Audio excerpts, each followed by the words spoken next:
magbasa ng salita ng pula. Mapalad ang nakikinig at tumutupad.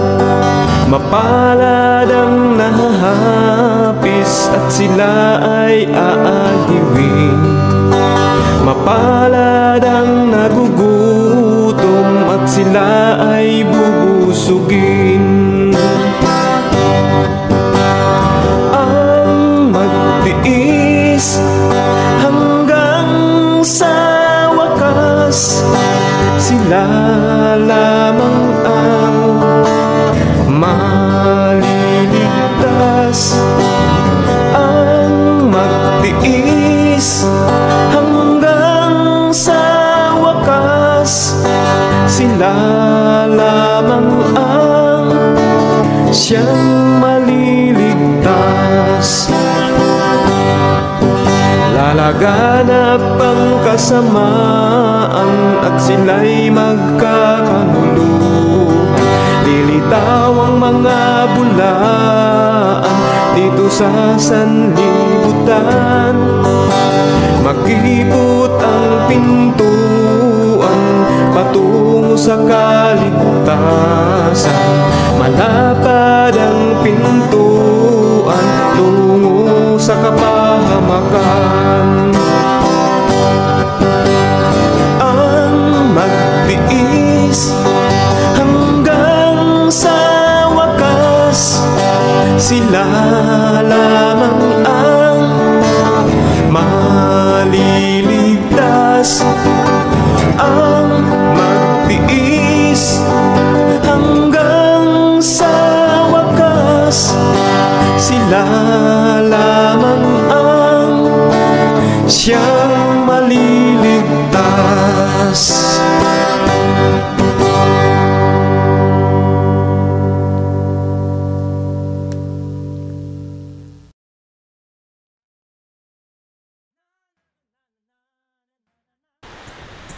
Hello and welcome sa Russia TV mga kapatid, at meron tayong debate na magaganap ngayon May 7, 2024 Tuesday alas 8:44 ng gabi mga kapatid. At ang pag-uusapan natin ngayon ay patungkol dito sa patutunayan ko na ang 10 utos ay ibinigay ng Diyos para sa lahat ng tao sa lahat ng panahon. So alam nyo naman mga kapatid, pag usaping 10 utos, syempre affirmative natin dyan si Brother Ruben ng Seventh-day Adventist, at negative naman si Brother Jason ng Dispensationalist. Ayan mga kapatid. So, hindi naman bago sila sa aking platform, no? Same rules tayo, same setup ng debate, 10 minutes, 7 minutes sa 7 minutes sa pagtatanong.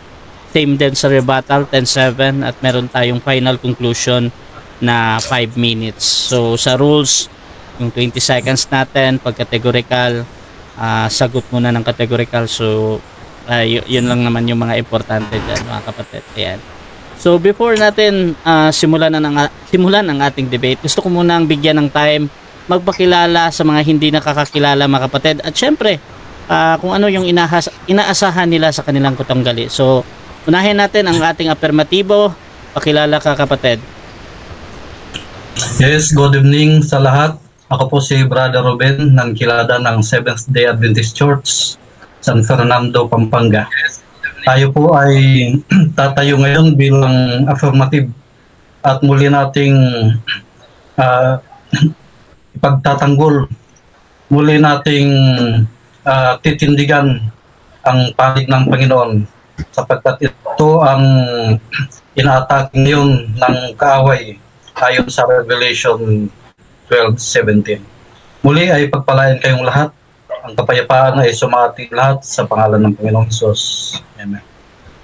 Okay, Brother Ruben ng Kilada ng Seventh-day Adventist, ang tatayong affirmative sa gabing ito. At syempre, dito naman tayo sa tututol. Bro, pakilala ka bro. Okay, I am Pastor Jason Garcia. RD Dispensationalist at may sariling school, Biratia Bible Institute, no? Ito yung libre at online, meron din na pwede akong pumunta sa mga churches o sa mga lugar. Wala pong bayad. Ang maririnig nyo po ngayon ay educational presentation po about the law. No, ito po ay hindi straw man at hindi po ad hoc ang ating approach dito, kundi biblical at professional. Maraming po salamat. Okay, Brother Jason naman ang negative ngayon, mga kapatid. So, bibigyan ko ng 10 minuto sa unang pagpapahayag si Brother Ruben sa kanyang pinatutunayan, mga kapatid, na ang 10 utos ay ibinigay ng Diyos para sa lahat ng tao sa lahat ng panahon. Your time start now, bro. Okay, thank you. Ang pinatutunayan ko ngayon, mga kapatid, ay ang 10 utos ay ibinigay ng Diyos para sa lahat ng tao sa lahat ng panahon. Sabi po dito sa James 4:12, there is one lawgiver who is able to save and to destroy. Ayon po naman dito sa Psalms 111 verse 7 and 8, the works of his hands are verity and judgment. All his commandments are sure. They stand fast forever and ever, and are done in truth and uprightness. Ang 10 utos, ang original, yung kopya, yung pinagkopyahan ng ibinigay sa Sinai ay matatagpuan sa templo ng Diyos sa langit. Ayon sa Revelation 11:19, sabi doon, at nabuksan ang templo ng Diyos sa langit at nakita sa kanyang templo ang kaban ng tipan. Ayon kay Pablo sa Hebreo 9:1-4, ang laman ng kaban ng tipan ay 10 utos. At yung 10 utos, yung tabernakulo na itinayo doon sa ilang, na kung saan ay naroon din ang 10 utos, yun ay kopya ng nasa langit. Kaya maliwanag na yung ibinigay sa Sinai ay kopya, yung original nasa langit. Tuloy natin.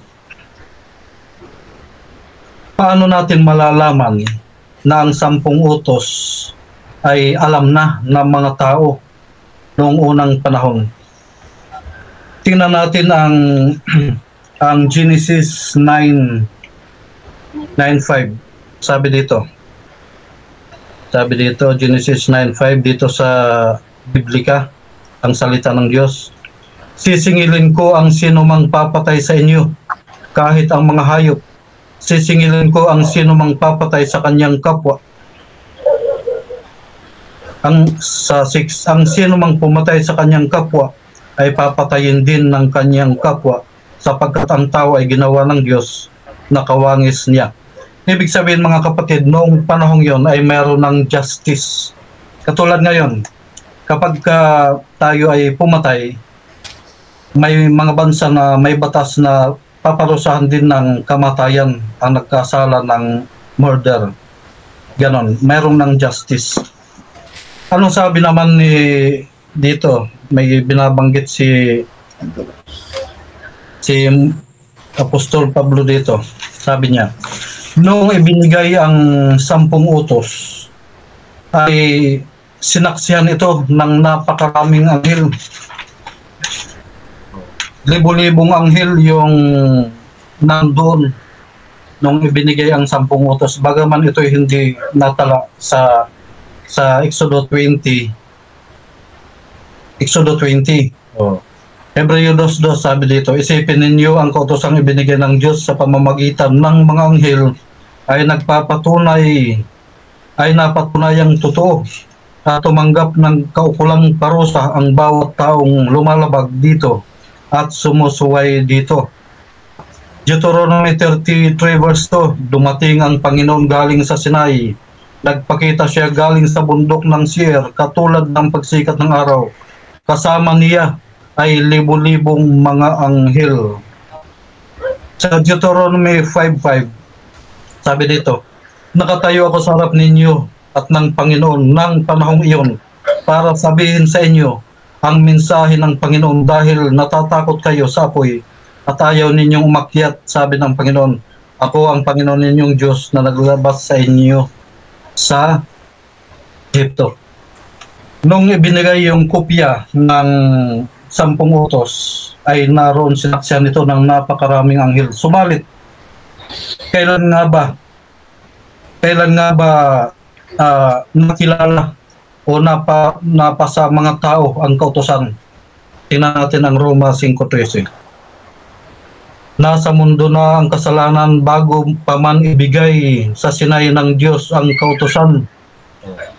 Pero hindi pinapanagot ang mga tao sa kanilang mga kasalanan kung wala namang kautusan. Ibig sabihin, hindi ka bibilangan ng kasalanan kung walang kautusan na nalalabag.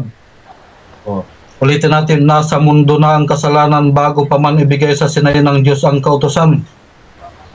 Pag sinabing kasalanan, ito ay ang paglabag sa kautusan ayon sa 1 Juan 3:4. Ang sino mang lumalabag sa kautusan ay nagkakasala at ang kasalanan ay ang paglabag sa kautusan. Kaya itong sinasabi sa Roma 5:13, nalalabag na ang kautusan bago pa man ibigay sa Sinai. Talatang 14. Ganun pa man naghari pa rin ang kamatayan mula kay Adan hanggang kay Moises, kahit sa mga taong hindi naman nagkasala ng tulad ni Adan na lumabag sa utos ng Diyos. So, naghari ang kamatayan. Yung kabayaran ng paglabag sa kautusan ay kamatayan, Roma 6:23. Gayon pa man, naghari pa rin ang kamatayan mula kay Adan hanggang kay Moises. Ibig sabihin, bago ibigay yung kopya ng 10 utos, ay nalalabag na ito at marami nang napaparusahan. Gaya ng binasa natin kanina, ang lumalabag sa kautusan ay napaparusahan. Kaya't malinaw na ang kautusan ay nalalabag noong araw pa man na iyon. Tuloy natin dito naman sa panahon ng mga Hintil. Sabi dito, Roma 2:14 hanggang 16. Sa 15 tayo.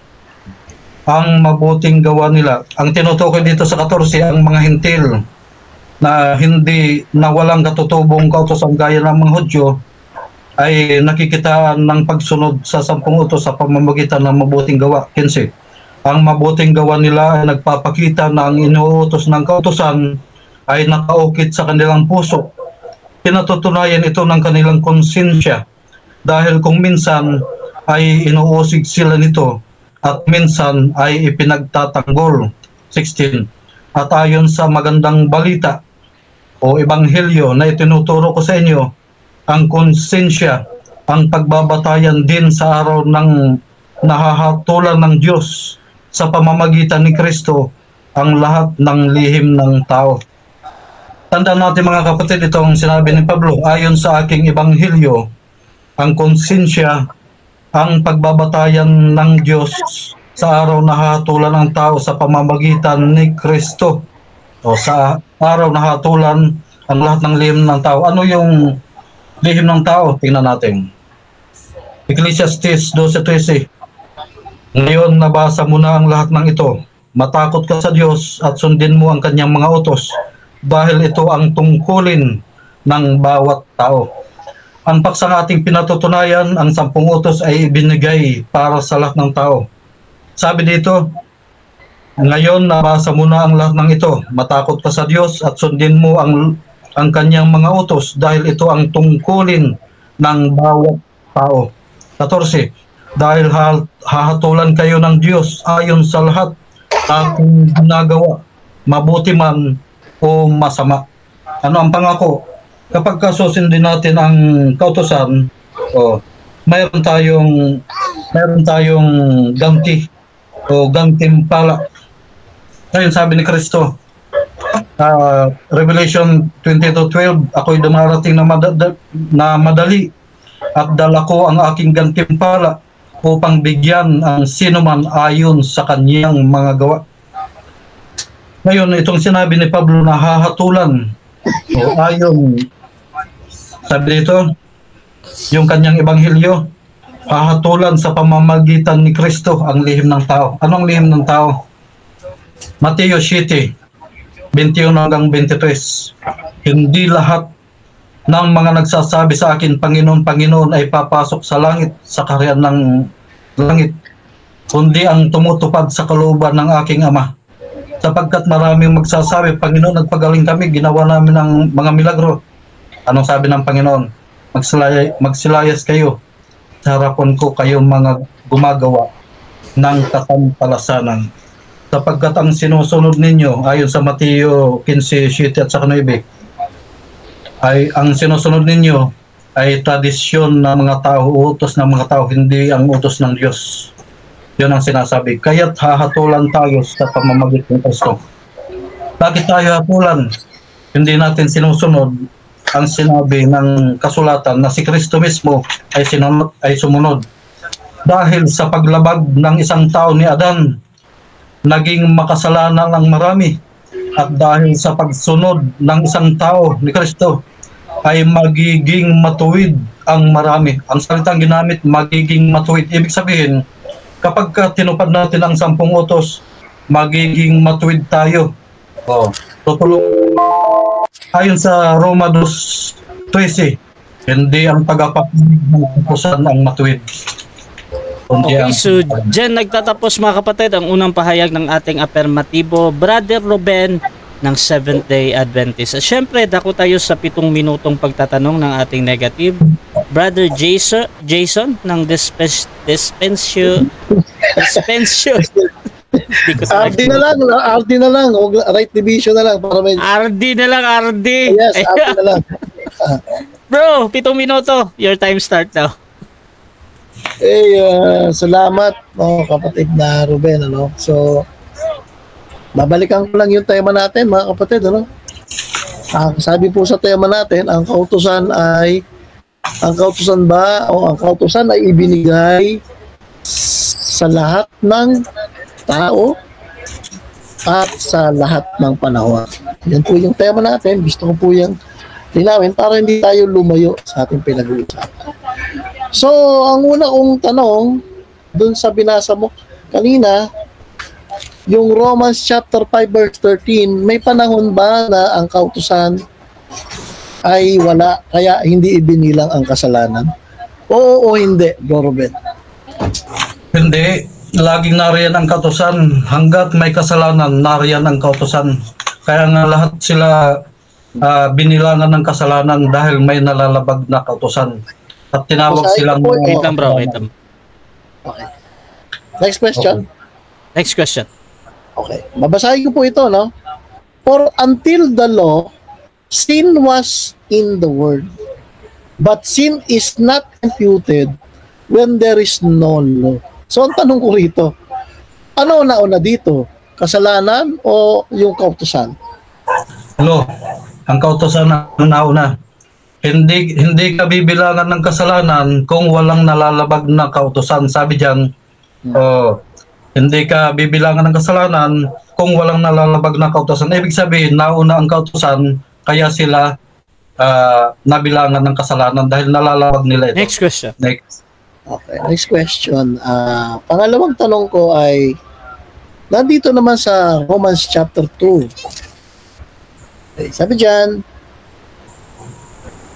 chapter 2 verse 14, kasi ang gusto nating patunayan dito ay ang kautusan ba, patunayan mo na ang kautusan ba ay ibinigay sa lahat ng panahon, sa lahat ng tao. Pero dito, sa chapter 2 verse 14, sabi dito, ito yung premise ko muna, no? For when the Gentiles which have not the law, pakipaliwanag mo nga itong have not the law. Ano bang ibig sabihin nitong ang Gentiles daw ay walang kautusan? Okay. Sabi dito, kahit ang mga hintil ay walang katutubong kautusan gaya ng mga Hudyo, ay ginagawa naman nila ang tuntunin na nasa kautusan dahil isinulat sa kanilang puso ang kautusan, isinulat ng Espiritu Santo. Next. Okay. Next question. So, sa makatuwid, mga kapatid, yan sa sinasabi mo, sa sagot mo, ay meron palang kautusan na binigay sa Hudyo na hindi binigay sa mga Gentile. Tama ba ako o mali? Mali. Ang ibig sabihin dito, bagamat ang binigyan ng kopya ng 10 utos ay ang mga Hudyo, itong mga Hintil ay sinulatan na pala sila ng Holy Spirit ng kautusan, yung original law na isinulat sa kanilang puso. Kaya alam na rin nila yung ginagawa nilang mabuti ayon sa kautusan. Okay. Brother Ben, may tatanong lang ulit ako, no? Next question. Saan mo mababasa na isinulat ng Espiritu Santo yung 10 utos sa kanilang mga puso? Can you prove that? Dalawang talata. Ito. Pakibasa. Hebreo 18. Isusulat ko sa kanila ang aking kautusan. Isusulat ko ang aking mga kautusan sa kanilang puso at isipan. Sabi naman dito sa talatang ating binabasa, sabi dito, 2:15, ang mabubuting gawa nila ay nagpapakita na ang inuutos ng kautusan ay nakaukit sa kanilang puso. Next question. Sino po ang kausap sa Hebreo chapter 8 na binasa mo? Ano po ang context? Sino po ang bibigyan o susulatan ng kautusan sa kanilang mga puso? Mga Gentile po ba yan? Oo o hindi? Yes. Mga Hintil ito. Ito yung bagong tipan. Ang binabanggit dito na sambahayan Israel, ito na yung mga Kristiyano, yung body of Christ na nagsama ang mga Hudyo at mga Hintil ayon sa Efeso 2:11 hanggang 13. Sandali lang, kapatid. Okay. Next question, mga kapatid. Yung sambahayan ni Israel ba ay tumutukoy sa mga Gentile? Oo o hindi? Tumutukoy sa mga Hudyo at sa mga Hintil. Yun ang sambahayan ni Israel na binabanggit dyan. Dahil pinagkaisa na dahil sa pananampalataya kay Kristo. Next question. Ibig sabihin, kapatid, yung sagot mo, kahit walang nakalagay dyan na Gentile, ang sinasabi mo, yung sambahayan ni Israel ay kasama ang Gentile. Tama ba o mali? Yes, tama. Dahil ang tinutukoy dyan na bagong pakikipagtipan sa sambahayan Israel, ito na ngayon yung tinatawag na mga Hintil at Hudyo na pinag-isa ni Kristo ayon sa Efeso 2:11 hanggang 13. Okay. Pag pinag-isa ba ang Hudyo at mga Hintil, ang tawag ba ay sambahayan ng Israel o hindi? Mga Hudyo na. Sambahayan Israel. So, ibig sabihin, pagka nakipag-isa tayo sa mga Israelites, sa mga Israel, ang tawag sa atin ay sambahayan ng Israel. Tama ba o hindi? Yes, tama. Kapag ka nakipagkaisa tayo ayon sa pananampalataya, mapapabilang na tayo sa sambahayan ni Israel. Sige. Saan talata mababasa na kapag nanampalataya ka, mapapabilang ka sa sambahayan ni Israel? Sa Efeso 2:11 hanggang 13. O, pakibasa mo nga, kapatid. Okay. Pwede pakikat ang oras. O, cut time. 20 seconds lang yan. 20 seconds lang. Ay hanapin pa natin eh. O, next question na. Okay. Okay, next question. Next question. Oh, sige. Isang talata lang. Time. 7 minutes time. Okay. Next question. Okay. 7 minutes time na, bro. 7 minutes time. 7 minutes lang. Ang bilis na mga kapatid, Ganyan talaga yan. So, dyan nagtatapos, mga kapatid, ang unang pagtatanong ng ating negative sa affirmative. Shoutout muna sa ating mga nasa live dyan, sa ating YouTube channel, dito sa Facebook, mga kapatid. Sabi ni Ferdy Cara, Israel tayo, kaso mga pango. Shoutout din kay Emmy Alfonso, SDA Family, SDA Church. Shoutout sa inyo. Norma Lemharaj, Israel na tayo, hehehe. Shoutout din kay Pauline Montes Espinosa, pataka na pud og interpret sa mga verses. Shoutout din kay Ferdy. Ayan, mag-aral ka ng dispensationalist. Shoutout din kay Dam Stagel. Ayan. At dito din kay ayan. So mga kapatid, tuloy-tuloy lang tayo dito. At dako tayo sa negative stand naman ni Brother Jason. ng RD. Your time start now, bro. Kaya yung presentation ko, bro, makikita mo ba? Hindi pa, bro. I-share ko ulit. Sige, sige.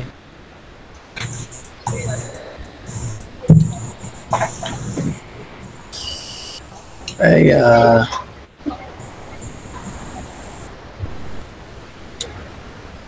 pupunta.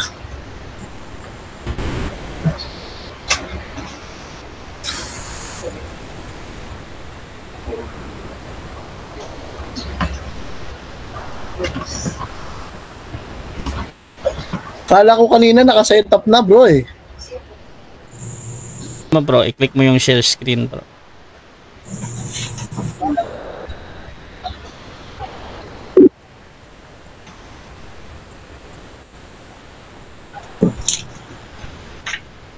Na-off mo yung share screen mo. Hindi pa. Hindi ko may share, bro. Iulitin mo, bro. Punta ka sa Messenger, tapos click mo yung share your screen.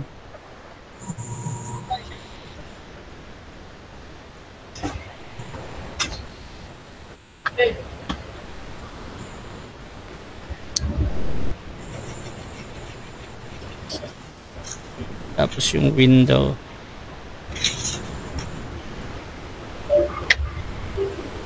Window. Ito.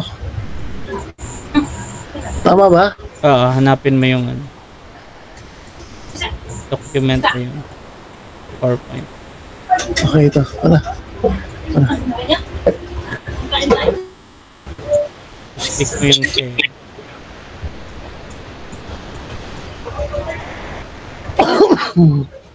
Parang nawala, bro. Nawala. Nawala. Na-click ko na yung share, eh. Wala eh, hindi lumalabas dito.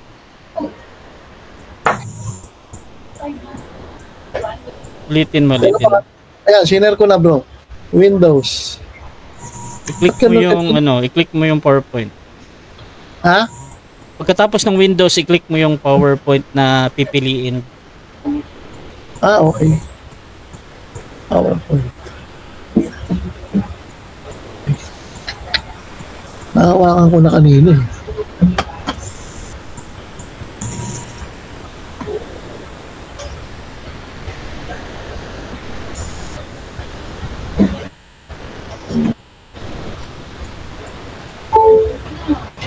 Yung saksakan.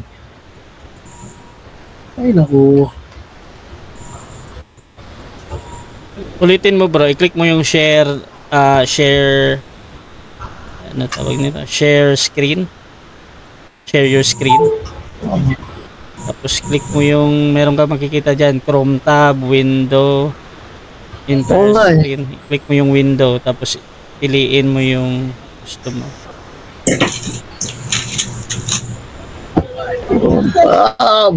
Hindi ako makapunta sa OBS. Dan?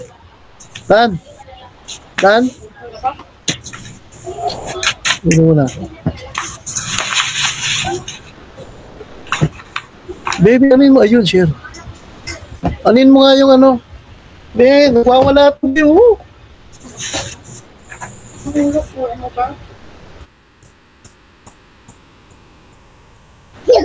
Ayan, nakita ko na yung share screen. No.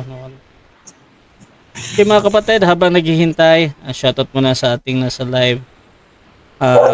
Tawagan natin ulit sa Brother Jason. Ayan. Kanina kasi naka-prepare na siya, pero medyo na-close ata niya yung share screen niya. Kaya nawala yung kanyang presentation. Ayan na natin mga kapatid. At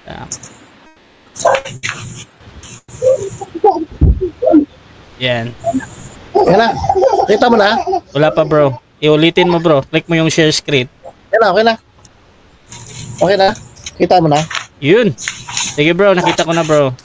Okay, so nakalagay dyan, ang kautusan ba ay binigay sa lahat ng panahon at sa lahat ng mga tao?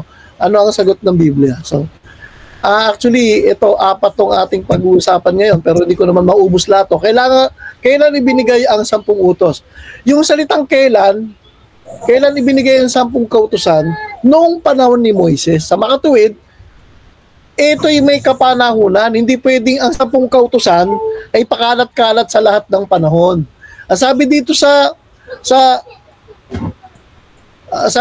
Biblia, sapagkat sa John chapter 1 verse 17, sapagkat ibinigay sa pamamagitan ni Moises ang kautusan at ang biyaya at ang katotohanan ay nagsidating sa pamamagitan ni Kristo. Ibig sabihin, hindi pwedeng magkaroon ng kautusan kung walang pinagbigyan. So mali na ang kautusan ay bigla na lang bumagsak sa lupa na walang pinagbigyan. May pinagbigyan, yun ay panahon ni Moises. Nasa Acts 7:38 at yung Deuteronomy 33 verse 3. Pangalawa, sabi dito, sa Galatians chapter 3 verse 17, sabi ng ang Biblia, no? Ito nga ang aking sinasabi. Ang isang pakikipagtipang pinagtibay na ng una ng Diyos ay hindi mapapawalang kabuluhan ng kautusan na sumipot, sabi dyan, ng makaraan ng 430 taon, ano upang mapawalang kabuluhan ng pangako. After the promise, sumipot 430 years ang kautusan. Pag sinabing sumipot, may pinagmulan. Sumipot nga sabi dyan. Ito ang ibig sabihin yan. So merong pinagmulan, hindi isa lahat ng panahon. Sumipot po yan, 430 years after the Abrahamic covenant. Simupot yung tinatawag ng Mosaic Law. Okay. Dumating ang kautusan na ang kahulugan ay may panahon na walang kautusan. Kaya nga dumating Ibig sabihin, hindi pa, kaya dumating, wala pa. Sabi ng ng Roma 5:13, sapagkat ang kasalanan ay nasa sanlibutan hanggang sa dumating ang kautusan. Iba pala itong kautusan na ito na nilabag nila Eva at Adan. Iba ito sa kautusan na dumating. Ngunit hindi ibinilang ang kasalanan kung walang kautusan. Kaya ibinilang ang kasalanan dahil dumating ang kautusan. Kaya hindi pwedeng mauna yung 10 commandments, kasi yung kautusan na ito ay 10 commandments, hindi pwedeng mauna to sapagkat hindi naman sila nagkasala sa 10 commandments. Dahil hindi pwedeng ibigay, hindi pwedeng magkasala ng 10 commandments na hindi pa binibigay. Sabi ng Romans chapter 5 verse 13, until the law, sin was in the world, but sin is not imputed when there is no law. Nung hindi pa dumating ang kautusan, wala pang batas. Ba't sila nagkasala? Siyempre, nagkasala sila dahil may kautusan na silang nilabag sa Panginoon, sa Diyos, na wag kakaning kinain nila. Yung salitang until sa Greek, the word until from Greek is akrin, ang ibig sabihin is true idea of terminus. Kasi until the law, meaning ng katapusan ng panahon, until the law, hanggang dumating ang kautusan. Bakit? Wala pa kasing kautusan noon. Yun ang ibig sabihin yan.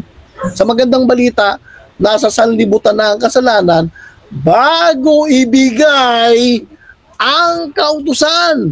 Ngunit kung walang kautusan, ba't walang kautusan? Hindi pa ibinibigay Bago ibinigay, yung kasalanan nasa sanlibutan na. Hindi naman pwedeng malabag yung hindi pa binibigay. Dapat mag-isip po yung aking kausap dito. Ngunit kung walang kautusan, ang kasalanan ay hindi ituturing na kautusan. Kaya pala itinuring o idinagdag o inimpute yung kasalanan dahil may dumating na kautusan. Yun pong ibig sabihin nito. Ang kautusan ay pumasok o idinagdag. Ang sabi ng Roma 5:20, nang magkaroon ng kautusan, bakit? Ba't magkaroon? Ibig sabihin, wala May panahon na wala. Nung magkaroon ng kautusan, dumami ang pagsuway. Ngunit sa pagdami naman ng mga pagsaway, ay lalong sumagana ang kagandahang loob ng Diyos. Sabi ng Romans chapter 5 verse 20, King James Version, moreover, the law entered. Aba? Pumasok pala yung kautusan. Ibig sabihin, merong pinasukan. Sabihin, may pinanggalingan. Pumasok Moreover, the law entered that the offense might abound.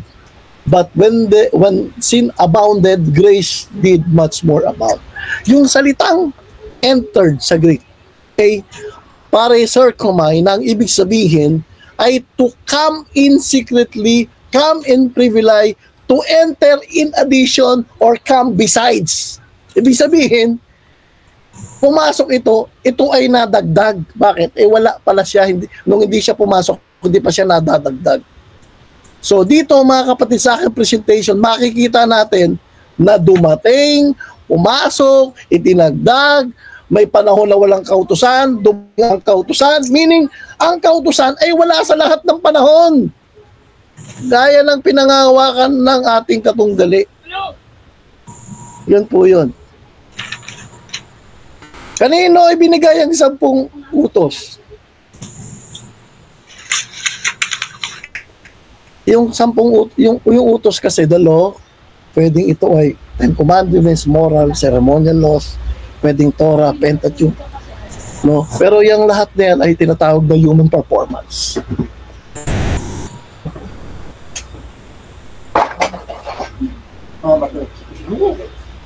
Ano, patay ng electric fan? Okay.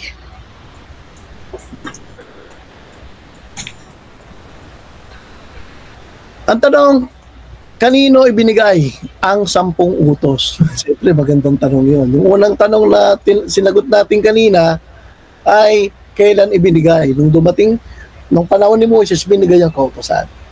So, hindi pwede magkaroon ng 10 utos nang wala si Moises. Ngayon, ang tanong, kanino ibinigay? Sa bansang Israel. Sabi ng Exodus 22, verse 22, and the Lord said unto Moises, thus thou shalt say unto the children of Israel, you have seen that I have talked with you from heaven. Sabi ng Deuteronomy 4 verse 1, no, now therefore hearken, O Israel, unto statutes and unto the judgments which I teach for you, for to do them, that you may live and go in and possess the land which the Lord God of your fathers giveth. Sabi ng Deuteronomy 4:13, and he declared unto you, Israel, his covenant which he commanded to perform even the 10 commandments he wrote upon the 2 tables stone.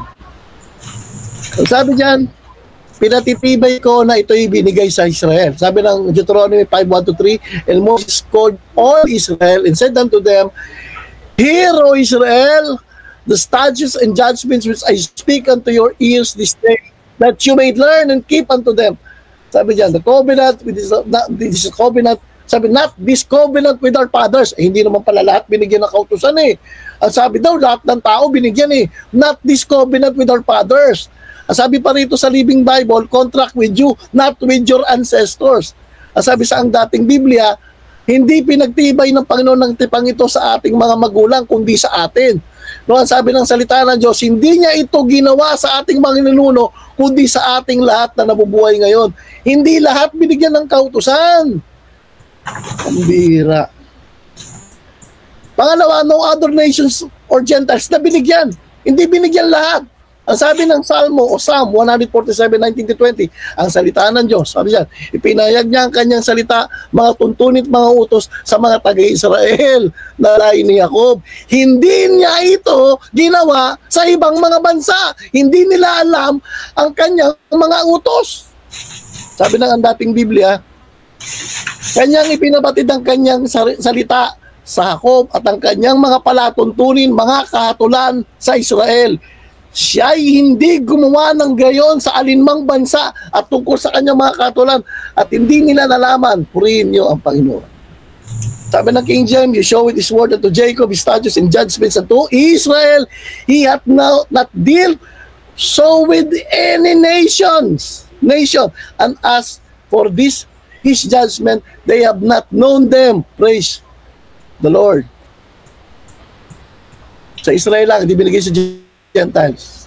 Ano bang kalagayan ng Gentiles noong unang panahon? Ang sabi ng Ephesians chapter 2, 11-12, wherefore, ito basahin ko na lang, tinatawag na hindi tuli, hiwalay tayo kay Kristo, di kabilang sa bansa ng Israel, mga taga-ibang lupa tungkol sa mga tipan ng pangako, walang pag-asa, walang Diyos. Ano tayo magkakaroon ng kautusan? Wala po. Ano pa? Tapos na ako. Sabi diyan, ang mga intil walang kautusan. Sapagkat ang mga intil na walang kautusan. Sabi diyan. Time na. Okay. Okay, so dyan nagtatapos mga kapatid ang ating... Yung bang boses ko, Brother Russia, malinaw? Oo, malinaw naman. At 7 minutes tayo mga kapatid sa ating first cross ng affirmative sa negative. Brother Ruben, your time start now, bro. Okay, sabi mo, Pastor Jason, hindi pa nila alam ang kautusan noong araw. Tanong, Genesis 39:7-9. Sabi ni Joseph, ayaw kong magkasala sa Diyos dahil inano siya pinagtritipan siya ng asawa ni Potiphar Saan nalaman ni Joseph yung kautusan na bawal ang pangangulo niya?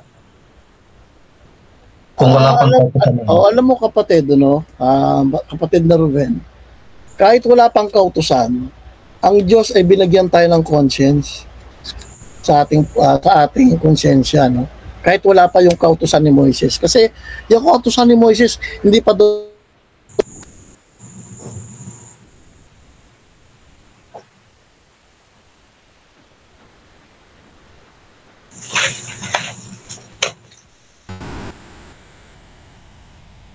Wala ba? Nawala, bro. Yan. Bumalik na. Bumalik na? Yan. Nawala? Nawala, humina, ano nangyari? Yan, malakas na? Yan. Sige, bro. Okay.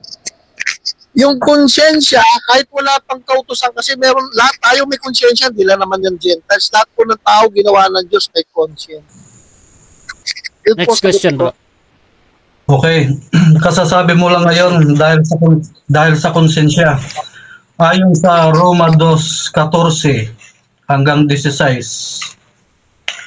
Yung mga hindi nakakaalam ng kautusan ni Moises pero tumutupad ayon sa nasusulat nito, dahil sa kanilang konsensya ay sinulat ang kautusan ng Holy Spirit. Aminin mo ba na may kautusan na noon pa? Dahil sa konsensya o sa kanilang puso ay inukit na yung kautusan? Actually, ang tawag doon ay conscience. No? Yung conscience na yun kasi, nandun kasi yung moral law. Pero hindi naman nakalagay doon na 10 utos, kapatid. Ayun. Okay. Next.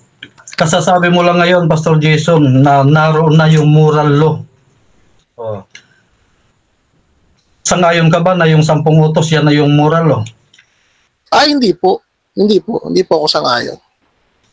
Dahil wala naman kasing nakalagay na 10 utos doon na isinulat ng Holy Spirit. Tagal-tagal ko na nagbabasa ng Bible, wala ako nabasang isinulat ng Holy Spirit yung 10 utos sa puso ng mga hintil. Next question. Pero pag sinabing iniukit sa kanilang puso, tatanggapin mo, yes or no? Ano yung iniukit sa kanilang puso? Kumpletohin mo, kapatid. Ano yung inuukit sa puso? Nakahang yung sa tanong mo idiretso mo. Para walang bitin. Ano yung inuukit? Yung kautosan. 10 utos. Ay, wala po. Walang nakalagay na ganyan sa Biblia na isinulat sa puso nila yung 10 utos. Next. Hebreo 8:10, isusulat ko ang aking kautosan sa kanilang puso at isipan. Tatanggapin mo ba yan o hindi? Tanggap ko. Tanong ba yan? Tanong? Tanggap ko yan na hindi pa ang pinag-uusapan kasi sa Romans chapter 2, Gentiles. Ang diyan naman sa sinasabi mong Hebrews chapter 8 verse 10, hindi naman Gentiles kausap diyan, sambayan nga ni Israel ang bibigyan lang naman ng bagong utos o yung bagong tipan, yung binigyan ng lumang tipan. Next question. Okay. Kanina sinabi mo na yung moral law naroon na. Ngayon, ito ang tanong. Sa panahon ni Abraham, tanggap mo ba na napasa kanya na o inuutos na sa kanya ang lahat ng kautusan at mga palatuntunan? Yes or no? No. Hindi po. Unang-una, wala namang utos tungkol sa Levita, wala namang utos tungkol sa ikapo, wala namang utos tungkol sa paghahantog, di naman sila pumapatay ng mga tupa, wala namang Passover noon, panahon na yan. Kasi lahat ng kautosan kasama yung mga yun eh. Wala pang ginagawang si Moises na gano'n. Walang utos sa kanya na mag-ikapo, walang utos sa kanya na mag-alay, pumunta sa Passover, mag-alay sa Passover. Ganun po. Okay, basahin ko, premise muna. Genesis 26 verse 5, sapagkat sinunod ni Abraham ang aking tinig at ginanap ang aking bilin at ang aking mga utos, ang aking mga palatuntunan at ang aking mga kautosan. Tanong, tanggap mo ba ito na sinunod na ni Abraham ang mga palatuntunan at kautosan ng Diyos? Inuutos sa kanya. Kasi ang sabi diyan, palatuntunan na ginanap mo, hindi naman ginanap ng lahat ng tao yan eh. Anong bang verse yung binabanggit mo, kapatid? Anong verse yan? Genesis 26 verse 5. O, tinan mo, masyadong personal. Sabi dito, no? Because that Abraham obeyed Abraham. May utos pala kay Abraham, may palatuntunan sa kanya, hindi sa lahat ng tao. Meaning, may personal na inutos sa kanya Diyos. Halimbawa, umalis ka sa lugar na hindi mo alam pupuntahan mo, yun, ikautosan kay Abraham. Di naman kautosan sa iyo, eh. Okay, ngayon tinanggap mo na tumanggap pala si Abraham ng kautosan at ito'y kanyang ituturo sa kanyang lahi nung panahon yung mga Hintilyan. Tanggap mo ba na ituturo sa kanyang mga lahi? Basahin mo, tatanggapin ko. Okay. Genesis 18 verse 19, premise. Pinili ko si Abraham upang turuan niya ang kanyang lahi na sumunod sa aking mga utos sa pamamagitan ng paggawa ng matuwid at pagpapairal ng katarungan. Kapag nangyari yun, tutuparin ko ang aking mga pangako sa kanya. Yun. Ngayon, tanong, tanggap mo na ba? Tanggap mo yun, pero hindi 10 utos yun. Kasi ang pinag-uusapan natin, ganito eh. Ulitin natin yung ano natin ha. Ang 10 utos ay binigay sa lahat ng tao, binigay sa lahat ng panahon. Hindi naman 10 utos yung kapatid eh. Alam mo sa totoo lang, simula pa kanina, wala kang binabanggit na 10 utos eh. Lalo na ito, hindi 10 utos ito. Okay, tanong. Sabi dito sa 26 verse 5, sapagkat dininig at sinunod ni Abraham ang aking mga bilin, ang aking mga utos, ang aking mga palatuntunan at ang aking mga kautosan. Wala ba dyan yung 10 utos? Yes or no? Wala nga nakalagay dyan eh. Bakit naman ipipilit natin yung 10 utos dyan? Wala dyan kasi nga, kanina yung kautosan. Okay. Tapos ba? Wow. Time mo. Bilis.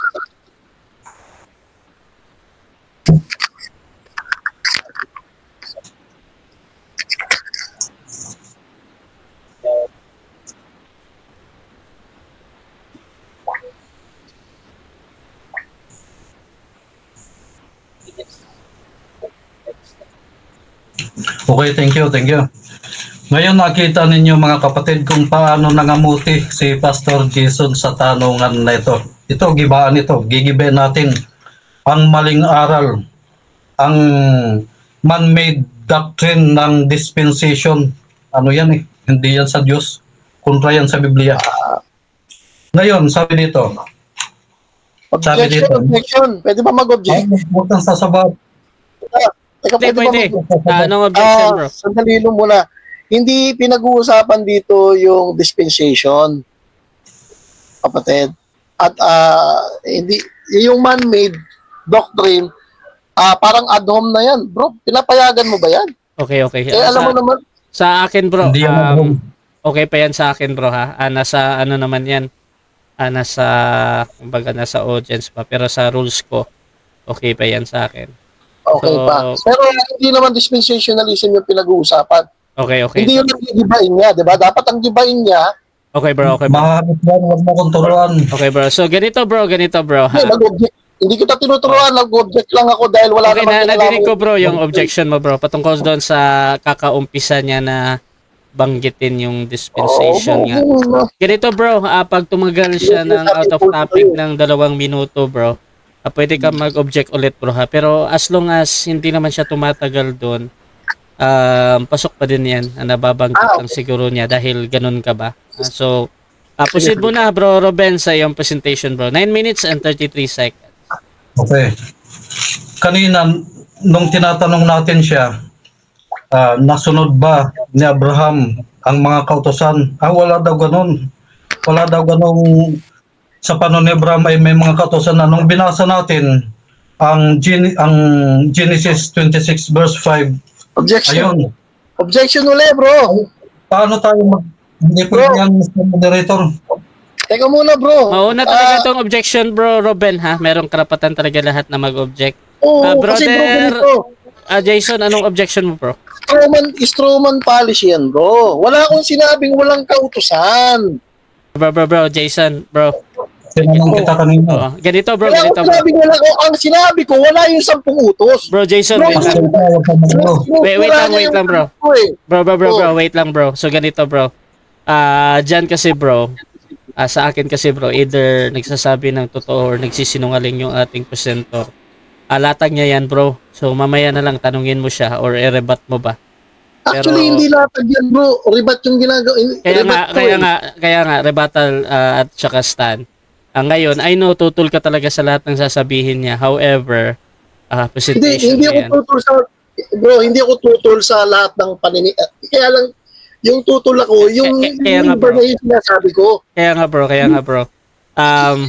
Ganito nga bro, any observation mo diyan sa sinasabi niya at talagang meron kang masasabi ba kumbaga gagayan niyan. Pero para hindi kasi mawala yung momentum ng nagsasalita kasi para sa kanya yan yung kumbaga yan yung totoo sa kanya. So mamaya na lang bro, tanungin mo na lang siya bro. At tuloy-tuloy tayo. Sa rebuttal na lang siguro, sa rebuttal. So bro Ruben, proceed ka bro sa iyong presentation. Ang isang debating maayos ay hindi nagsasabat kapag ka nagre-present. Hindi ako nagsasabat kapag ka nagre-present. Ngayon time ko ito gibahan ito kaya gigibahin ko ang maling aral na kumukontra dito sa aral ng Diyos. Sa panahon ni Abraham, nariyan na ang mga palatuntunan kaya nga siya nag-iikapo. Naghandog ng hayop kasama yan sa palatuntunan. Ginagawa din yan sa panahon nila Moises noon. Mga kautosan o nagkasala siya sa pagsisinungaling nung sinabi niya tungkol sa asawa niya. Maraming nalabag. Ibig sabihin, nariyan na yung kautosan. Ngayon, tinanong natin, sangayon ka ba na yung mga palatuntunan kautosan na yan ay ituturo ni Abraham sa kanyang lahi? Hindi daw, wala daw ganun. Ngayon binasa natin, Genesis 18:19. Pinili ko si Abraham upang turuan niya ang kanyang lahi na sumunod sa aking mga utos sa pamamagitan ng paggawa ng matuwid na pagpapairal ng katarungan, justice. Kapag nangyari iyon, tutuparin ko ang aking mga pangako sa kanya. Yon. Ibig sabihin, kaya tinupad ng Diyos ang mga pangako kay Abraham dahil pinairal nila sa panahon nila yung justice. Kapag ka sinabing justice, may mga hukuman, may mga mayroong mga magpapasya. Nariyan na. O hahatulan ayon sa nalabag. Yan yung justice. Ibig sabihin, yung kautusan nariyan na. Naroon na. Ito. Ito yung Roma 5:13 at 5:14 na patuloy yung binabaluktot kanina ng ating katunggali. Sabi dito, basahin natin. Nasa mundo na ang kasalanan bago pa man ibigay sa sinay ng Diyos ang kautusan. Pero hindi pinapanagot ang mga tao sa kanilang mga kasalanan kung wala namang kautusan. Ayan. Sa panahon nila Adan, 900 years ang edad nila, napakahaba. Anong tawag ng Diyos sa kanila? Mga makasalanan. Ang kanilang kasalanan ay umabot na hanggang langit kaya gugunawin. Anong sabi ng Biblia? Ang kasalanan ay ang paglabag sa kautusan. Ibig sabihin, nalalabag nung lahi ni Adan, nung kanyang mga inapo, ang kautosan, kaya nga sila gugunawin. O di basag ngayon yung maling aral ng ating katunggali, Roma 5:14. Ganon pa man, naghari pa rin ang kamatayan mula kay Adan hanggang kay Moises. Kahit sa mga tao na hindi naman nagkasala tulad ng kay Adan na lumabag sa utos ng Diyos. Yan. Yung mga taong hindi naman nagkasala ng tulad kay Adan, namamatay, pinaparusahan. Bakit? Anong sabi sa Roma 6:23? Sapagkat ang kabayaran ng kasalanan ay kamatayan. Ibig sabihin, kahit ang mga tao noon hindi naman nakalabag ng tulad kay Adan, dahil isang bisis silang nangyari yon, namamatay sila, pinaparusahan ng Diyos dahil nalalabag nga ang kautosan. Anong kautosan? Yung naroon bago pa ibigay yung kopya. Revelation 11:19, at nabuksan ang templo ng Diyos sa langit at nakita sa kanayang templo ang kaban ng tipan. Bago lalangin itong ating planeta, nariyan na ang langit. Mayroon ng kaharian, mayroon ng gobyerno. Sa bawat gobyerno, mayroong kautosan, mayroong batas yan. Kaya nga ipinasilip kay Juan na doon pala sa langit, naroon na yung original law. Anong sinasabi ni Pablo sa Hebreo 9:1-4? Ang laman ng kaban ng tipan ay 10 utos. Hebreo 8:5, yung mga pagsamba doon sa ilang ay kopya ng pagsamba sa langit. Ibig sabihin, yung original na structure ng tabernakulo o bahay sambahan nasa langit. Yung narito sa lupa, kopya lamang yan. Kung may 10 utos sa santuaryo sa lupa, natural, may 10 utos doon sa langit, naroon yung original law. At yung ipinandadaya ng ating ng mga bulaang pastor, ang pinandadaya nila, kautosan ni Moises, anya yan? Hindi. Magkaiba ang kautosan ni Moises at ang kautosan ng Diyos. Ang kautosan ng Diyos, isinulat ng Diyos sa pamamagitan ng kanyang daliri sa mga tapyas ng bato, isinilid sa kaban ng tipan. Ang kautosan ni Moises, isinulat sa isang aklat, inilagay sa labas ng kaban ng tipan doon sa tabi. Magkaiba po ang kautosan ni Moises at ang kautosan ng Diyos. Ang 10 utos ay ang kautosan ng Diyos. Yan po ang ating pinatutunayan na naroon na bago pa man ibigay yung copy doon sa Sinai. Huwag po tayo malilito dyan. Yung ibinigay sa Sinai, kopya ng original law na nasa langit. Ganun po yun. Kaya maliwanag na sa lahat ng panahon, nariyan na. Basahin natin yung Pedro 2:8. Ano sabi? Sabi ni Pedro, si Lot ay nababagabag, nakahapis sa pagkakita na ang kautosan ay nilalabag sa Sodoma. Sabihin yung walang kautosan, hindi sa lahat ng panahon. Sa Sodoma nga may kautosan Kaya nga sila nilipol dahil gusto nilang, mahilig silang makipagtalik sa kapwa lalaki na ipinagbabawal ng kautosan. Ibig sabihin, nalalabag na nila ang kautosan, kaya sila tinupok. Maliwanag yan, hindi mapapabulaanan yan yung 2 Pedro 6:8, naroon na. Sa Genesis 18, anong sabi ng Diyos kay Abraham? Hindi ko susunugin yung Sodoma pag nakakita kayo ng 50 na matuwid. Ibig sabihin, 50 na matuwid o banal na sumusunod sa 10 utos. Ilan ang nakita? 4 lang. Ano nagpapabanal sa tao? Yung pagtupad sa kautosan. Dahil ang kautosan ay banal, matuwid. Spiritual yan. Kaya nga tinawag na kung mayroong 50 na banal o sumusunod sa 10 utos, hindi tutupukin ang Sodoma. Ay walang nakitang 50, 4 lang yung nakita. Kaya tinuloy yung hatol. Yun ang kabayaran ng kasalanan o paglabag sa kautosan ayon sa 2 Pedro 2:6-8 na nilalabag sa Sodoma ang kautosan. Maliwanag yan mga kapatid. Hindi matututulan yan. At ito'y pinatunayan ni Kristo sa panahon naman natin ngayon. Hindi lahat na nagsasabi sa akin, Panginoon, Panginoon, ay makakapasok sa langit, kundi ang sumusunod sa kalooban ng aking Ama na nasa langit. Ano yung kalooban na sinunod ni Kristo? Ang kautosan ay nasa aking puso, sabi ni Kristo. Bakit hindi pa papasukin sa langit yung mga lumalabag sa kautosan? Dahil sa langit, naroon mismo yung 10 utos. paano kang papapasukin sa langit kung naroon ang 10 utos? O, di hindi na magiging matuwid, marangal ang kaharian ng langit.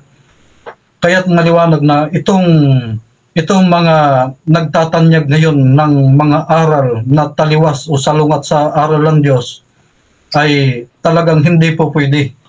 Hindi po pwede yan. Yung kanina, anong sabi?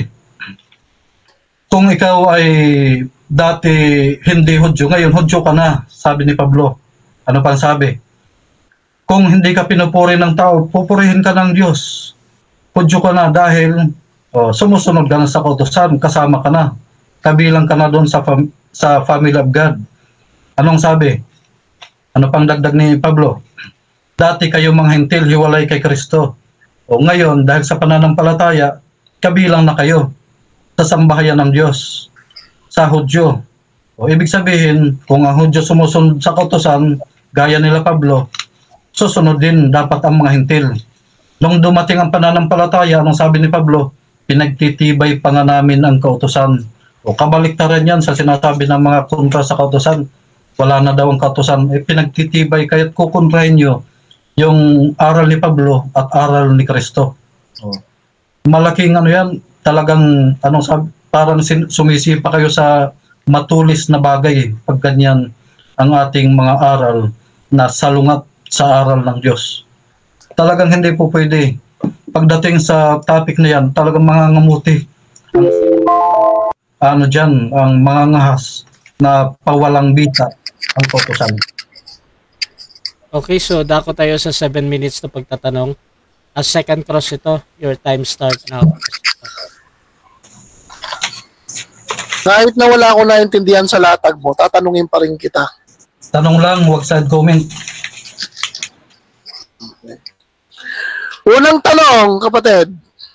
Saan mo mababasa yung 10 utos sa Genesis 18? Ikaw, sinungaling ka pag wala ka mababasa rito. Kasi kanina ka pala Time stop. Okay, ano objection natin? Affirmative. Masyadong bastos itong pastor na ito. Dali. Magtanong ka lang, pastor. Okay. Ito naman yung akin. Wait Pwede bang sabihin ko na sinungaling siya pag wala yung Genesis chapter, yung 10 commandments sa Genesis 18? Okay. Bawal ba yun? Bawal yun, bawal? Wait lang bro. So ganito muna ang objection ni Brother Ruben, yung sa salitang sinungaling ba, pero sa bawal ba yun bro? Bawal? Hindi kasama sa ulo na. Hindi sa akin, hindi. Yung salitang sinungaling bro, okay pa yan sa akin ha. Ay, sinungaling yan. So ganito bro, ang gagawin mo lang Pastor Jason, gawin mo siyang tanong bro, tapos itingnan natin si Pastor Ruben. However, ulitin ko yung tanong bro. Sige. Ulitin ko yung tanong. Sinungaling ka kapag hindi mo na patunayan sa tanong ko na ito na may 10 utos dito kasi binasa niya yung Genesis 18 na may 10 utos. Binasa niya eh. Sinungaling ka kapatid. Ikaw ang isa sa SDA na sinungaling pag walang 10 utos dito sa Genesis 18. O, pakita mo na kapatid. Ang tanong ko, asan dyan sa Genesis 18 yung 10 utos? Basa. Sagot, Pastor Nabulaan. Sagot, Pastor Nabulaan. Sagot. Genesis 18, verse 26. Okay. At sinabi ng Panginoon, kung makasumpong ako sa Sodoma ng 50 banal sa loob ng bayan, patatawarin ko ang buong dakong yaon. Ang kautosan ay banal. Next question, bro. Asaan yung 10 utos? Asaan? Banal, naghanap ko ng 10 banal. Wait lang bro. Time stop po na bro. Bro, wag kayong magkasabay muna bro. Ganito. Ang tanong ni Pastor Jason, saan dyan? Bibigyan ko ng... Pinababasa ko sa'yo, nag-iimbento ka ng aral eh. Wait lang bro, Pastor, wait lang. Mababasa mo. Pastor Jason, wait lang. Wait lang, medyo umiinit tayo dito. Ganito mga pastor Sinungaling ito ka ba tayo ako makipag-usap sa sinungaling? Sabi niya may 10 utos. Wait lang bro. So ganito muna bro, habang nagtatanong ka bro, valid naman yung question mo, saan dyan yung 10 utos. Ngayon, bibigyan ko ng time bro si Brother Ruben na sumagot doon 20 segundo yan, bro. Mag-object ka, bro, pag mayroong problem doon sa pagsagot yan. Para tingnan natin, ha. Yes, So, sige. Brother Ruben, 20 seconds, bro. Saan daw doon yung 10 utos, bro? Okay, sagot, Pastor, na bastos ito. At sinabi ng Panginoon, kung makasumpong ako sa Sodoma ng 50 banal. Yung banal na tinutukoy dyan, 10 utos yan, ito. Kaya nga ang kautosan ay banal, ayon kay Pablo. Next Naghahanap ng 10 Next question. Ang pinababasa ko yung 10 utos, hindi yung 50 banal. 50 banal ba yung 10 kautosan? Ang pinababasa ko yung 10 utos. SDA ka ba talaga, bro? Okay, sagot. Tanong lang, tanong. Tanong nga yun, bro. SDA ka ba daw? SDA ka ba talaga? Tanong ko yun eh. Oo, hindi. Alam mo na yan, ba't tinatanong mo pa? Hindi, sagutin mo. Huwag mong alam mo na yan. Categorical eh. Time stop hindi. po na. Time stop po na. Okay, so, bro Jason, hayaan natin sumagot. Mag-object ka, bro, ha? Pero malinaw naman ang ano dito, Hindi Brother Ruben. nag-object ako kasi ang sagot niya, alam ko na raw. Ba't ako Okay. magtatanong ko, alam ko na. Okay, nagigets ko, bro. So, Brother Ruben, talagang Okay. so sasagot ka dito, bro. Oo, hindi. Sagot ka. SDA ka ba? Oh, Natural, oo. Oo, proceed. Paliwanag, Okay. bro. Tanong. bakit Okay, ka next SDA? Paliwanag mo nga. Objection, Mr. Moderator. Time stop Ano po na na. yan? Anong objection, bro? Wala na sa topic na nagulo ng utak ng bulang. Hindi, bro. Hindi. Sagutin mo yan kasi ano yan eh. Yan, bro, bawal na yan sa akin, bro. Ha? Sabi ko nga ang rules natin. Huwag kayong magbanggit ng any physical na ano ba, gaya ng utak at kung Ganito, kamay. wala ko nabanggit na utak, bro. Hindi, si Ruben yun, si Ruben. Ganito, bro. Kaya nga na meron tayong ano dito, warning dito. So ganito, bro. Nakalbo na si Bro. Isihan lang natin ng konti, ha. Brother Ruben, ang objection mo, bro, patungkol doon sa pagtatanong ni Pastor Jason. Ngayon, ibibigay ko kay Pastor Jason. Bro, meron ka bang counter objection doon, bro? Medyo nawala na daw yung pagtatanong mo. Hindi kasi, bro Russia, actually ayoko nang tapusin to eh. Kasi ako, ang gusto ko sa usapan, bro Russia, kapag sinabi mong may 10 kautusan, dapat nakasulat. Ang layo naman, kapatid eh. Okay. Hindi pa ako nagre-rebat ha, pero sinabi kasi niya, sana sinabi niya, walang mababasa. Okay. Di tapos. Kasi ang sabi ko kanina, Okay, bro. may mababasa ba sa 10 kautusan? Sabi, oo. Okay, Wala, okay, meron, bro. wala. Sabi niya, Nakuha ko na, bro. Eh, So ganito sa ating sa moderator, bro, ha. Sa akin kasi, bro, ayaw ko talagang mag-judge sa inyo eh. Ang akin lang moderator lang. Ngayon, either nagsisinungaling si Brother Ruben or nagsasabi siya ng totoo nang sinabi niya na meron talaga. Nasa audience naman yan kung titingnan talaga kung meron or wala. Ngayon, ang titingnan ko lang dito ay yung valid na sagot at tanong. So ganito, bro, ibabalik ko ulit kay Pastor Jason yung pagtatanong. Bro, continuous tayo sa pagtatanong, bro, kung gusto mo pang i-continue to, ha. Sige, continue natin. Okay. Sa mga binasa mo kaninang paratang sa akin, meron ka bang nabanggit? May nabanggit ka kanina, sabi mo, yung 10 utos ay isinulat ng banal na espiritu sa puso ng Gentiles. Saan nakalagay yung talatang isinulat? Hindi yung isusulat, ha? Kasi yung sa Hebreo, isusulat pa lang, future yun eh. Yung isinulat yung 10 utos sa puso ng Gentile. Pakibasa mo nga yung invento mong aral. Sagot? Sagot. Roma 14 hanggang 16. Ano nakalagay doon? May 10 utos ba o wala? O sagot ko ulit, tanong ko yun. Wait lang, bro. Paliwanag mo na, bro Ruben. Proceed ka muna. Wait lang, bro Jason, ha. So, sumasagot yung pastor ng Sir, Sige, bro. categorical yung tanong ko. Sabi ko, meron ba 10 utos doon na isinulat? Meron o wala? Bago siya sumagot, sabihin mo niya meron o wala. okay, meron or wala muna daw, bro Ruben. Huwag ka muna Tapos, magpapaliwanag. bro Jason, hintayin Sagot. mo, bro, ha. Sige. Bro Ruben, anong sagot mo, bro? Sagot. Mayroon. Meron. Okay, Yeah. paliwanag, bro. 30 seconds, bro. Sige. Kaya natin, Okay. meron. Wait Asan? lang, bro Jason. Wait lang. Sige, meron daw. Proceed. Bastos na pastor itong bulat. Proceed Ito, lang, bro. Dalawang talata. Hebreo, 8:10 at Roma, 2:14 hanggang 16. Isusulat ang kautosan sa kanilang puso, 10 utos yan mula sa bato, inilipat sa puso at isip. At sa Roma, Teka muna. Objection. Stop. Objection. Ano objection, bro? Sabi niya kasi, may mababasa ka bang isinulat na sa 10 utos? Categorical, sabi niya, yes. Meron daw. Ngayon, sabi niya dito, isinulat daw sa Roma, 14 hanggang 16. Parang wala atang mababasa dito. Wala ko nakikita, yo. Okay. So, ibig sabihin, okay, sino bro, Jason. Nakita ko na, bro. Wala dito, oh. Wait lang, bro, Jason. So, nakita ko na, bro, ang objection mo patungkol doon sa pagsagot ni Brother Ruben. Kasi categorical meron, sabi, di ba? Yes, bro. Nakita ko na, bro, yung observation mo, wala nga doon sa talata. Wala talaga. Brother Ruben, wait lang, bro, Jason. I-set natin to para ano naman. Brother Ruben, meron ka bang counter objection doon or mag-atol na? Counter. Sige, bro. Counter. Kung ayaw niya yung sagot ko, ay next question siya. Huwag niya akong turuan kung anong isasagot ko base sa gusto niya. Okay, teka muna, bro. Gets ko na, bro. Bro, teka, hatol muna ako sa objection mo, ha?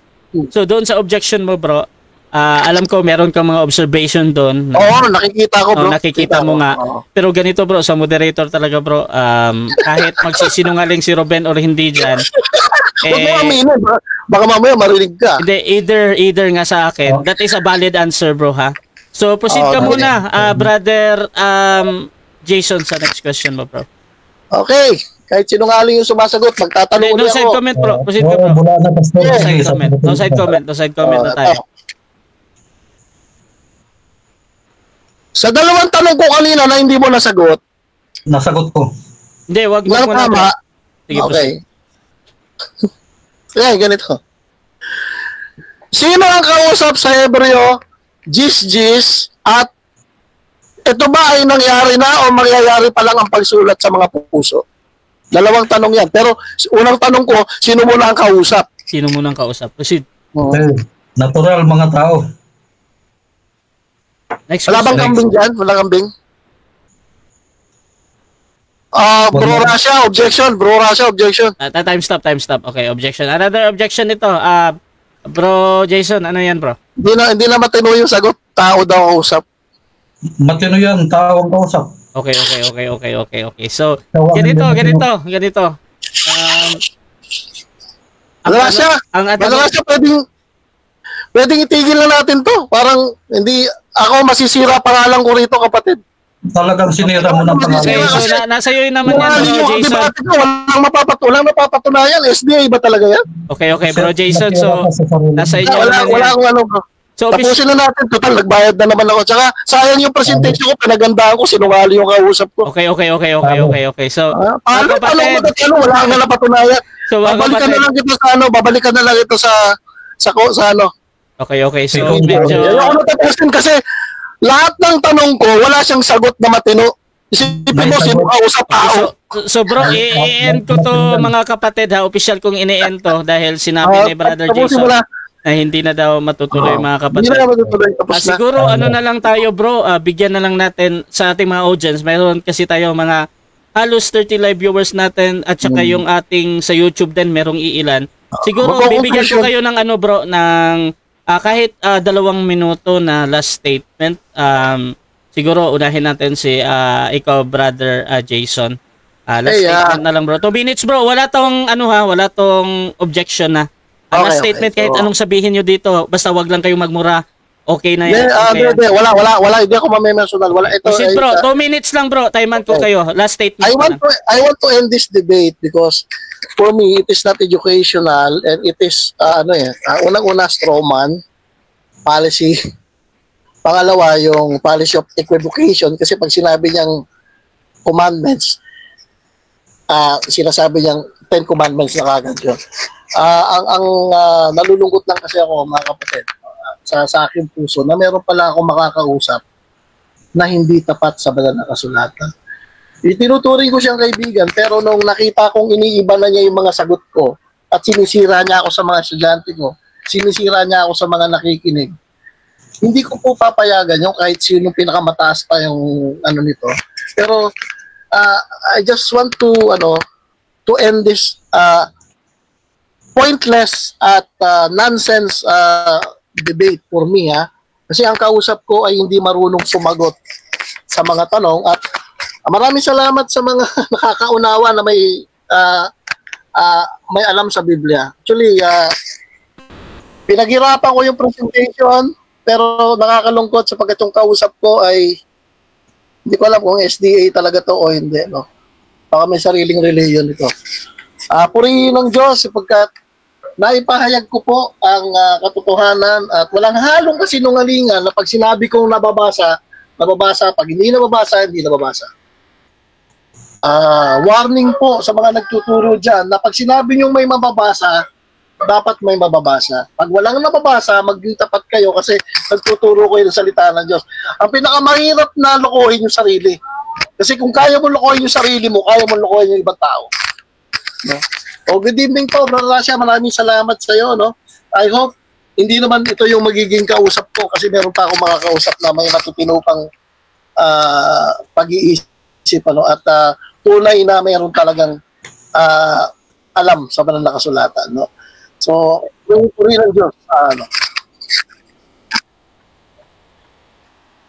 Okay, thank you. At nasaksihan nyo mga kapatid ang pagkadurog, ang pagkawasak ng ating katunggali kaya't umatras hindi niya nakayanan ang bigat ng tunggalian sa pagitan ng mabuti at ng masama.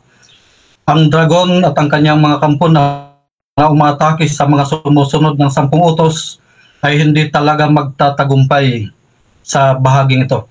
Nakita nyo naman tayo'y lumalaban ng parehas, sumasagot ng maayos, pero ipinakita ng ating katunggali ang kanyang masamang pag-uugali na hindi dapat pamarisan ng sinuman. Ang isang pastor ay dapat maayos at respetado, dapat nare-respeto ang kapwa, pero nakita natin sa ating katunggali, kabaliktaran lahat ang kanyang ipinangangaral sa inyo. Kaya nakakatakot itong ganitong teacher. Ito yung sinasabi sa Biblia na mga bulaang tagapagturo na nagtuturo ng ibang ebanghelyo. Napansin kasi niya na lahat ng kanyang argumento ating nasasalag, ating napapabulaanan ang kanyang maling aral. Kaya napilitan siya. Wala na siyang choice na umatras sa laban. At higit sa lahat, ang talo, ang pikon, talo. Kaya nawa ay patuloy nating pag-aralan ang kasulatan at nang hindi tayo madaya na mga naglabasan ngayong bagong aral. Ibang ebanghelyo ang kanilang dala, hindi ebanghelyo ni Kristo. Ito'y ebanghelyo ni Satanas. Makikita sa pag-uugali, sa pananalita. Ang ganon. Sabi ni Kristo, ang isang mabuting puno, makikita sa kanyang bunga. O, makikita sa kanyang pag-uugali. Thank you. So dyan nagtatapos ang debate natin mga kapatid.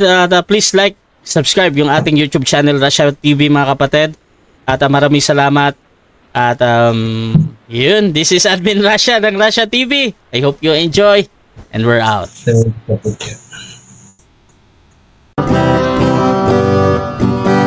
Mapalad ang bumabasa ng salita ng pula. Mapalad ang nakikinig at tumutupad. Mapalad ang nahahapis at sila ay aaliwin. Mapalad ang nagugutom at sila ay bubusugin. Ang magtiis hanggang sa wakas, sila lamang ang maliligtas. Ang magtiis hanggang sa wakas, sila lamang ang siyang maliligtas. Lalaganap ang kasamaan at sila'y magkakanuluhan. Lilitaw ang mga bulaan dito sa sanlibutan. Makikipot ang pintuan tungo sa kaligtasan. Malapad ang pintuan tungo sa kapahamakan. Ang magtiis hanggang sa wakas, sila lamang ang maliligtas.